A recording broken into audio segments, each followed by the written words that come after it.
You want to come on back and show you the department? And we also have a key track system that checks in and out all the keys. So we've got keys to just about everywhere on campus, and the officers check out whatever keys they need for their specific zone.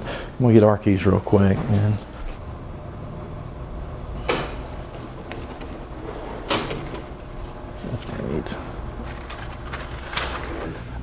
This is our temporary detective areas. Once we get some new space, it's going to open up a little bit.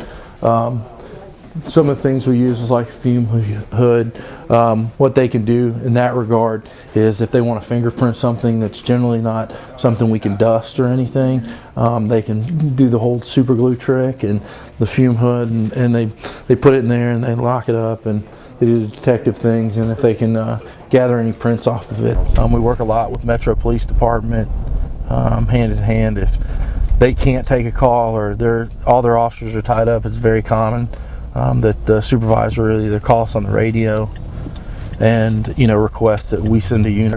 The only time we have a good working relationship with the neighborhood association over here, so if any of the students are renting houses or anything and we know it's a student's house and we get a noise complaint or something like that, we'll generally go ahead and take it and handle it.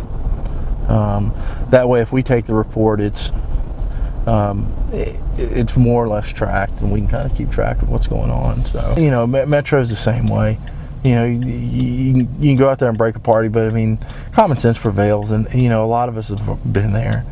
We were young once, and we had parties, but on the same regard, you just gotta have to be neighborly and cautious about just stopping and saying, hey, you have neighbors that is 12 o'clock on a Thursday night. People have to go to work in the morning, and like I said, 99 times out of 100, the students are, because it breaks up dynamics. It's very different from what they do in the medical center and what we do on Central Campus. They've got patients, I've got students. They've got nurses and issues, and then I've got students and housing and staff issues. So it's different, but again, we still got to maintain our concept that we're all a team. Are drifting off to Division and Broadway and the bars.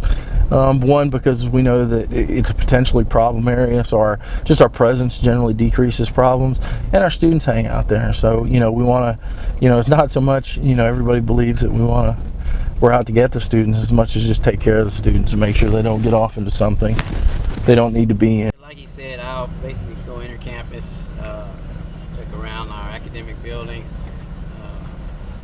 meet and greet, a lot of people coming through, see what's going on. Sometimes people might need directions, because we got a lot of visitors coming to the campus. We may have appointments, so forth like that, from out of town. So I'm able to kind of direct people where they need to go. So we do jump starts and other things that may not be considered law enforcement, but we get out there and try to help people as we can. So. Well, our SRT's gone through a number of changes here lately, but they would be what most people can generally consider like a SWAT team, but you have to look at the scenario, and we primarily use our special response team a lot with high risk personnel protection, VIPs, things of that nature when they come on campus. So we generally, but if you look at like deployment, you take a situation like an active shooter, things like that, you don't have time to put a SWAT team together. And then there's a couple other times that we spike due to alcohol-related incidents and things.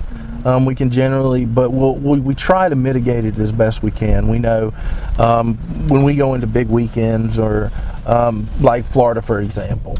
Last year, the men's basketball team, beat Florida, the #1 team in the nation.